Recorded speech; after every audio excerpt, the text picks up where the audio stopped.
barasaabka gobolka Hawd Axmed Cigayare oo ay weheliyeen taliyaha qaybta ciidanka booliska gobolka Hawd gaashaan la dhaxay Cali Ismaaciil Faarax iyo xogayaha gobolka Hawd Maxamed Faarax Suugaal oo maanta shir jirayd ku qabtay magaalada Balligubadle xarunta gobolka Hawd ayaa ugu baaqay maamulka degmooyinka gobolka Hawd musharaxiinta saddexda xisbi qaran ee Soomaaliland uga tartamaya doorashooyinka isku sidkan ee golayaasha wakiilada iyo deegaanka iyo bulshada kala duwan ee ku dhaqan guud ahaan gobolka Hawd in ay nabadgelyada ilaaliyaan muddada uu socdo ololaha doorashooyinka golayaasha wakiilada iyo deegaanka iyo sidoo kale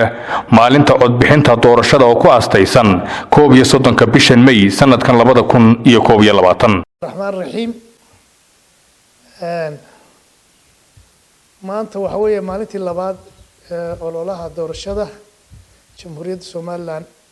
waxaan joognaa gobolka Hawd waxaan halkan fariin nabadgelyada ku saabsan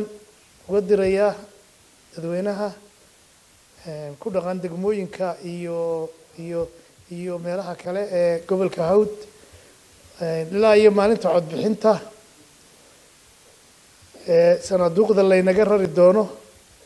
waa inaynu ilaalinaa nabadgelyada waxaynu ku naalaa magaalo xuduudeed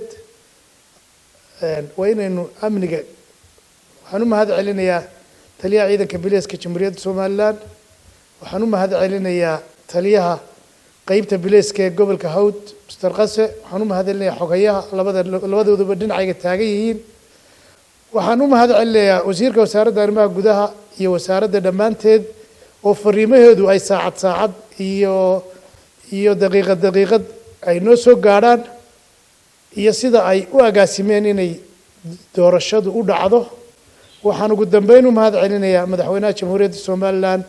mudane Muuse Biixi Cabdi oo ku suntan doorashadii isku sidkanayd ee maanta ka hor aan Soomaaliland ka dhicin madaxweynaha iyadana taa iyo xukuumaddiisa ugu hambalyeynaya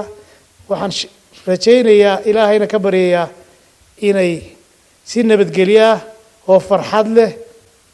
oo laynagu aqoonsado ay inoogu dhacdo هذه أدبر ما تسير محمد شعير وأحمد عبد النجيب طيب عثمان